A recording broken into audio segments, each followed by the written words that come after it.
Oya, sio poa. Tunaanza mzigo wetu kwa kuona na ndoa wile walikuwa wanajenga mida fulani ya usiku. Mke wangu, mwanangu ana furaha kabisa. Yaani kimuona mtoto ana mawazo, ana stresi, ana uoga, shida nini? Sijajua mtoto wako, ila mimi naona yuko sawa. Hapana, yuko sawa.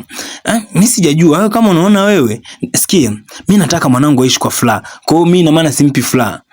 Ina maana mimi namtesa mwanangu, nataka kuniambia hicho kitu au nashindwa kukuelewa. Kama unaona namtesa, tafuta kampeleka kwa kituo cha watoto yatima, akagawe ndage naye kazini. Ukiona hivyo, afu ni usiku. Nataka kulala, sitaki stress, sitaki stories zako za ajabu, unaniumiza tu kichwa. Oya, huyu mwana mama akawa analala zake hapo. Oya, mimi alikuwa anamwambia kuhusu mtoto, lakini mwana mama amekuwa mkali sana. Basi mambo akana hawa wanawake ambao tunao, mshikaji hakutaka story kwa vile mke wake ndivyo amekuwa mkali kuhusu swala mtoto. Mshikaji akawa amepotezea ni asubuhi na mapema. Tunaona huyu mama amebeba nguo nyingi kinomani, nguo zake kama zote anaziweka chini hapa. Leo nitakiwa afua ningalishie hizo nguo, maana sijisikii kufua kabisa. Basi akakaa na kumuita mtoto ambaye anakwenda kwa jina la Dola. Basi Dola ameitwa pale, akawa ni ndo mtu ambaye alikuwa anamzungumzia jana, ambaye anaonekana anakonda, ana stress. Akimwona mama anamogopa, nataka unifulie hizo nguo ngae mama, lakini nimetoka kuosha vyombo, nimechoka, hata kula sijala. Yaani hapa najisikia njaa, hata mwili hauna nguvu, yani siko sawa, labda nitakufulia hata kesho.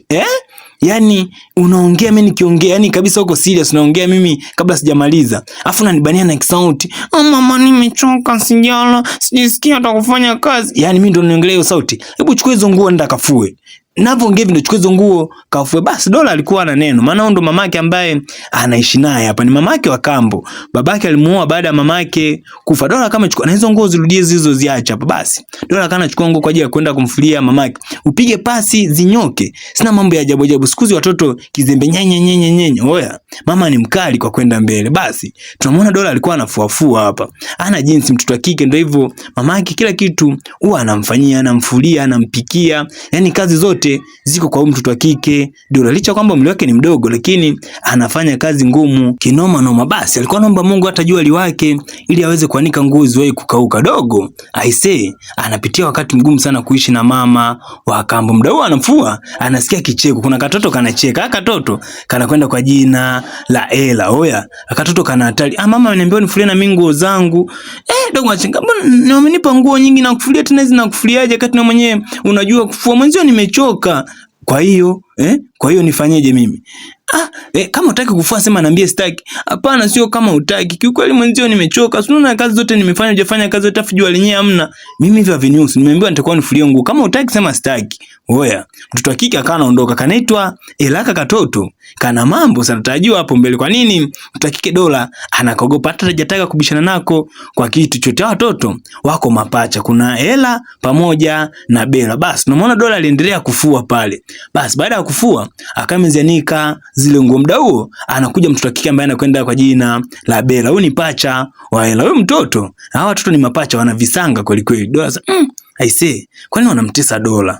Yaani wanamtesa. Oya, Dogo akaanza kufanya manjigeka yake pale. Dogo ana nguvu za ajabu. Watoto mapacha wana nguvu za ajabu, especially Bela. Bela akana anafanya mambo yake pale, tunaona jua likawa limewaka. Oya, udogo afadhali ana roho nzuri, apendi kitu ambacho anafanyiwa. Dola anambia hapa dada nguo zake alizofua zitakauka. Hapa na Fred Dogo baada ya kuona nguo ambazo amemfua dada yake zinakauka kwa jua ambalo ameliwasha, akawa anaondoka. Za kila kitu ambacho anamfanyia Dola hajawahi kipenda hata siku moja. Bela alichofanya ni kumfuata Ela. Ela amekaa zake huko chumbani anacheza. Alipofika ambia Ela akajibu, ulichokifanya nimekiona sana. Hivi kwa unakuwa na huruma? Hapana, sio na huruma. Yule ni dada, mbona ana roho tu nzuri? Ana roho nzuri. Yule sio ndugu yetu. Sasa kama mbona dada yuko, yani unajua Dola kikweli, Dola mnamtesa. Dola ni mtu ambaye ana roho safi, anatupenda, anatufulia. Kwa nini mnamfanyia vitu kama hivyo? Okay, basi poa. Tunamwona Ela akakaa pembeni, amechukua kitu ambacho Bela anamuonea huruma Dola. Watoto ni mapacha na kila mtu ana uwezo wake wa ajabu. Wako mapacha, wamezaliwa mapacha. Mamao ndio yule ambaye huwa anamnyanyasa kila siku Dola. Ni usiku umefika, tunamwona mtu amelala nje hapa anajigeuza. Ni nani? Basi tutaweza kumtambua. Mdogo mlinzi aliona kama hapa nje kuna mtu ambaye amelala nje. Amelala hivi, kabidi kwamba mlinzi aweze kuangalia na ambaye amelala. Kagundua kwamba alolala nje ni mtoto wa kike Dola. Kivipi alale nje? Oya, huyu mtoto wa kike ambaye anakwenda kwa jina la Ela anamnyanyasa sana Dola. Huyu dogo pia ni mchawi, ana nguvu za kichawi. Kwa hapo alipo Dola alilala ndani, lakini mwisho wa siku amejikuta amelala nje. yani mimi nilala tu ndani vizuri. Yani hii sio mara ya kwanza, kila siku ananifanyia vitu vya ajabu. Kwa dogo anapitia magumu mengi sana. Sio kwa nini ulale nje? Mimi nilala ndani, sikulala nje. Oya, mdogo anajitetea kwamba ilala ndani wala kulala hapo nje. Mzee akawa anatoka nje anashanga, anamkuta mtoto wake huko nje. Dogo akawa anajiinua. Sasa vipi? Huyu mtoto nimemkuta amelala hapa nje. Nyie mzee unalala hujakisha mtoto kama yupo ndani. Baba, sio mwanangu mnaleje huko nje? Ni lala ndani. Dogo alishinda hata kuongea asante. Kabidi kwamba mzee amshukuru mlinzi, akamchukua mtoto wake na kumuingiza ndani. Dogo Dola anapitia mambo magumu sana kwenye nyumba ya babake. Mamake ampendi kwa sababu anahisi kwamba dogo ndio anaweza kalisi mali za babake. Hiki kitu kishanitokea. Kuna siku nashangaa geti inajigongesha tu pale. Nacheza muziki simu yangu sioni. Yaani nyumba ina manjengeka kibao. Ni asubuhi na mapema tunamwona mtu wa kike Bella akiwa anacheza na Dola pamoja na mfanyakazi. Wanacheza karata pale, wanaenjoy.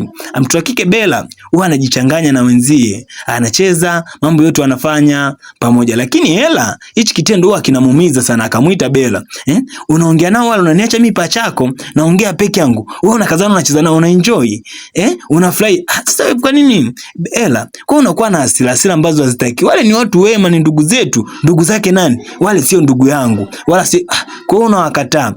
Kwani unakuwa na makasiriko, unakuwa na chuki ambazo hazina maana. Waliangaliana pale kibandi. Watoto ni mapacha, lakini kila mtu ana roho yake. Huyu mwingine Ella ana roho ngumu kuliko, ana roho mbaya, lakini mtu akike Bella yeye kidogo ana huruma hata na ndugu zake. Basi una midafani mzee baba wake amelala hapa, amejilaza sebe muda huo, akametokea Ella. Alivyotokea, alichofanya ni kwanza kumkaba babake pale. Anamkaba, baba anakoloma tu, akametokea mtu akike Bella, akabidi amzuie mdogo wake. Vipi? Baba anashtuka. Anaona watoto wake wawili wanagombana. Muda huo kumbe mzee alikuwa anaota. Alikuwa anaota anafanywa kitendo cha ovyo. Mdogo ndo ambaye alikuwa anaota baba. Pia naye mama ndo alikuwa anaota hiyo ndoto watoto wake. Mmoja anataka kumnyonga, mwingine anamtetea. Waliangana watu wawili wameota ndoto moja. Basi ni siku nyingine tunaona mama analia. Mguu wangu, mimi mguu wangu. Muda huo mama analia, alikuwa anatoka mtu wa kike Ella. Hivi kwani mama unanipigia makelele? Mwanangu ndio nipigia makelele. Kwa kama mguu lijituzima ndo nalia, mama mguu unatupigia makelele, tumekaa tunasoma. Mwanangu, ndio unaniambia hivyo mamako? Nataka naye tukupigie kelele. Basi dogo alipiga ukunga wa kutosha. Iliwaumiza watu masikio, watoto walipiga kelele, masikio yalikuwa yanauma kinoma. Dogo alipiga kelele ya kichoma. Mtoto mbona ana nguvu kama za ajabu? Hichi kitu mama alikuwa akijui. Kwa leo dogo amemuonesha mama uwezo wake wa ajabu. Mama anachanga, mtoto hizo nguvu amezikuta wapi? Na dogo ana roho mbaya, sio masiala. Roho yake ni ya kinyama. Basi ni siku nyingine tuna mzee alikuwa ametembelewa na ugeni, wanaenjoy yuko na wageni pale, wanapiga cheers, vinywaji. Asanteni kwa kunitembelea, mipango itenda kama tulivyokubaliana, wala msijali. Mfanyakazi akamwambia baba, nimeshapika chakula, sio niwalete. Haina haja, kikao chetu chenyewe tumeshamaliza. Basi ile wanaondoka, wa kwanza kala kiganja, wa pili kiganja, wa tatu kiganja. Ni viganja vya kichawi, wale tembezewa viganja. Nini? Baba anashangaa wageni wake wanakula tu viganja, wanapiga tu ngolo. Alikuwa anafanya yote ni mtoto wa kike Ella. Yaani Ella apendi watu hata siku moja, hajaipenda kuenjoy na watu. Basi kesho yake lofa tunaona wamemleta padri hapa, Paroko. Maji ya upako, maji ya uzima. Paroko anasikia mbona kama anaona maluelue. Mbona sielewi? Paroko haelewi. Paroko anatembezewa naye, anasikia harufu ya viganja. Kiganja. Ni nani? Ella anatembeza viganja kwa Paroko. Paroko anakula tu viganja. Hii nyumba ina vitu vya ajabu. Hajakazo kiganja kingine. Akaona sasa, mbona kama nataka nifie kisa hii Ella. Mbona hii Ella nilokula ya moto? Ile viganja amekula viganja vya kutosha hapo alipo. Lakini ushindo viganja vinatembea. Baba anashangaa. Nini nyumba ina shida gani saa hizi? Ella amemind. Paroko anapigia kelele pale. Hii nyumba nadhani tutakutana mwaka ujao. Viganja viliendelea pale. Wazee walikimbia, kila mtu alikimbia, walinzi, mpishi, wote walikimbia. Mtoto wa kike Dola naye alikimbia, akabaki Ella pamoja na Bella. Bella akamwangalia, Ella, hivi una shida gani wewe? Lakini akaongea na alimwangalia tu mdogo wake. Ella ni mdogo, Bella ni mkubwa. Basi naona siku nyingine hapa mtoto wa kike Ella anafanya maombi yake hapo, anafanya manjika. Mdogo mzee alikuwa anafika. Unajua mzee hajogi watoto kama wana uwezo wa ajabu. Wewe Ella, Nini? Wewe unanipigia kelele za nini? Wewe alimkaba babake na kumlishia kwenye kiti pale. Dogo anamkaba babake pale. Mzee analeta mdau akanafika Bella. Wewe una shida gani wewe? Hivi uko unataka kumuua baba? Sio babangu huyu, sio babangu. Ni babangu toka lini? Huyu sio babangu. Kuko babako ni nani? Ina maana unajui kama wewe ni baba? Basi alichofanya Bella ni kumchukua babake pale. Watoto Ela anakataa kama huyu sio babake. Na maana watoto ilikuwaje kwaje? Maana mzee hawezi kuzaa watoto ambao wana nguvu za ajabu ambao hawana hata huruma na yeye hata kidogo. Bella kama mchukua babake na kumpeleka chumbani kama mbaki Ela hapo.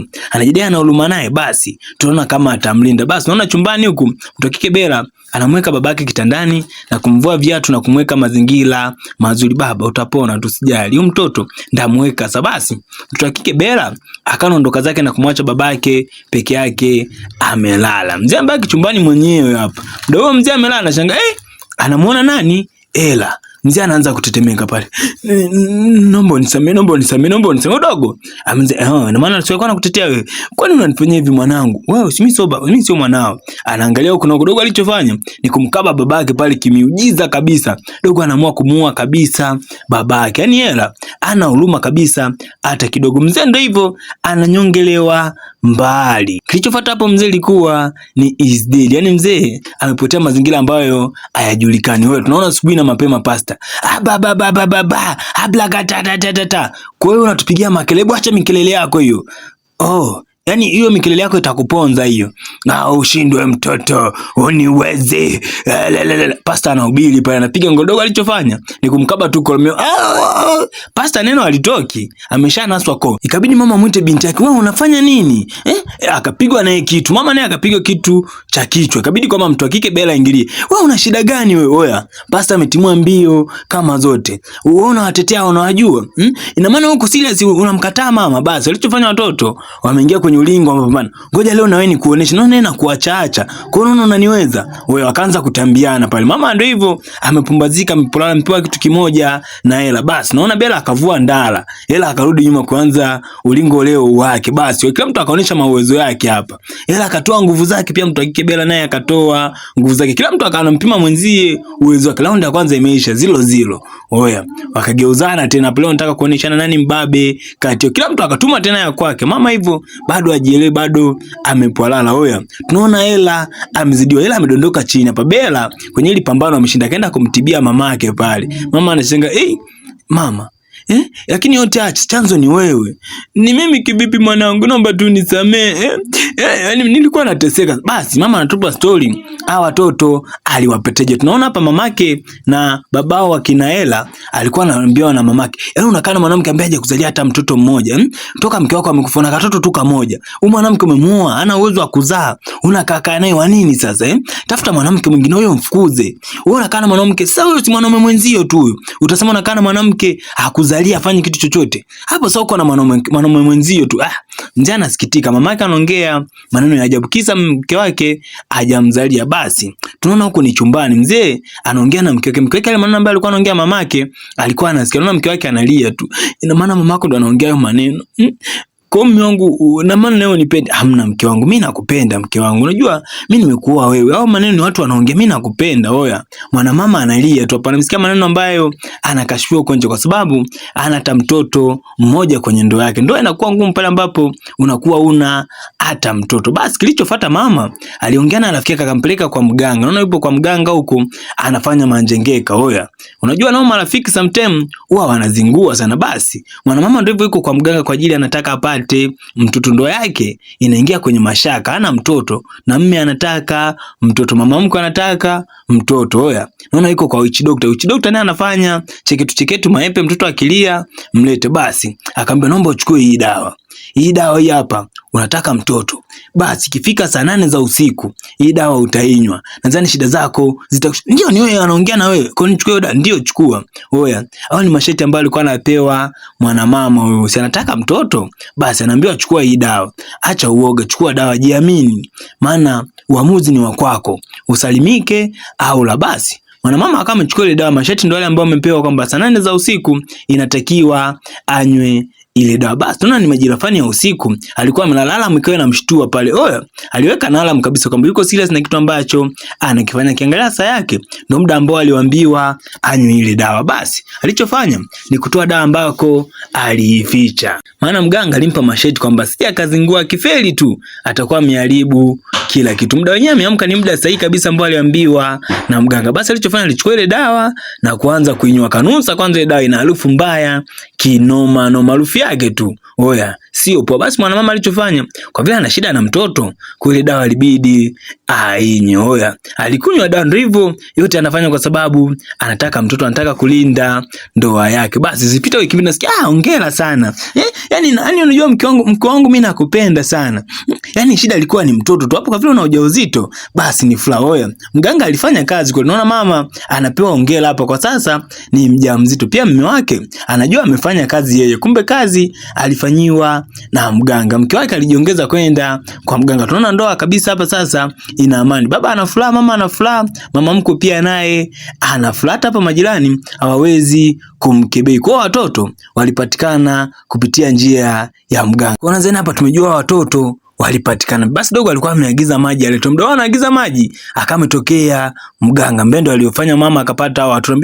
Wewe tena. Oya, mganga ameibuka, maana watoto wameleteana itilafu. Mbeje wewe, kwa nini unamdhuru mwenzio?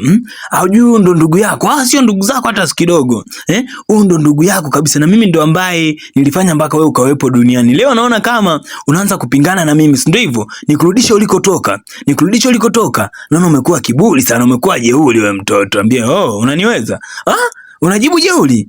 Hujui kama mimi ndo nilikufanya mpaka wewe ukawako? Basi ngoja nikuoneshe, nikurudisha ambako ulitoka. Mimi ndo Mungu wako niliyekuumba wewe. Najua jinsi ya kukuharibu. Usijidanganye sana. Mimi sio mtu wako. Oya, dogo akaagiza maji ambayo aliambiwa aleta. Akamwambia hebu leta maji, usimwogope huyu. Yule mganga akaendelea kufanya mafekechi yake. Huyo mganga anaona udogo anashindwa kumuendesha. Bela aliyoanza kumuendesha alikuwa ni hela peke yake. Bela kama alitoa maji, anaanza kumwagia mamake maji ambayo alikuwa ameagiza. Na mwagia mamake maji, mama anatolea ule uchawi ambao alikuwa amelogwa na mganga. Oya, mama anamwagiwa yale maji, mganga huko analia, anapiga kelele kinoma. Mama anamwagiwa maji ya upako, mganga analia huko. Mganga anaishiwa nguvu, maana yale maji yalikuwa yana upako. Yani maji ya tempo hayo kutoka Roma Catholic. Basi akamwagiwa naye mganga yale maji. Mganga ilibidi kwanza akimbia apotee kabisa. Oya, tunaona mama hali yake imerudi kawaida kabisa, maana mama alikuwa na nguvu za kichawi ambazo alilogwa nazo. Akaambiwa na yale maji aweze kuyanywa kabisa kwa ajili ya kuondoa uchawi ambao aliwekewa. Basi dogo alichofanya ni kwenda kumuinua na ndugu yake ambaye ni nani? Ni Ela kwa sasa nadhani uchawi umeshamtoka. Watoto kwa sasa watakuwa ni watu wa kawaida kabisa, maana mganga alikuwa amefanya manjekeka yake, ndio hivyo ameshatolewa. Basi mama anakili, anaomba radhi kwa mtoto wa kike Dola, maana alikuwa ni uchawi ambao unamtesa Dola, sio yeye. Ulikuwa ni vitu ambavyo alilogwa na mganga. Kwa alikuwa anamuomba msamaha Dola kwamba kwa sasa nitakupenda mwanangu, mimi nitakuwa mama yako. Mdogo anashanga mzee amerudi, maana mzee alikuwa amechukuliwa na mganga. Kwa baada ya mganga kuishiwa nguvu, mzee amerudi nyumbani. Kwa sasa familia imerejea kwenye amani kabisa na furaha. Kupitia hii tumejifunza vitu vingi sana, kwamba wakati wa Mungu ni sahihi sana kuliko wakati wa mwanadamu, na haraka haina baraka. Asante sana na chao.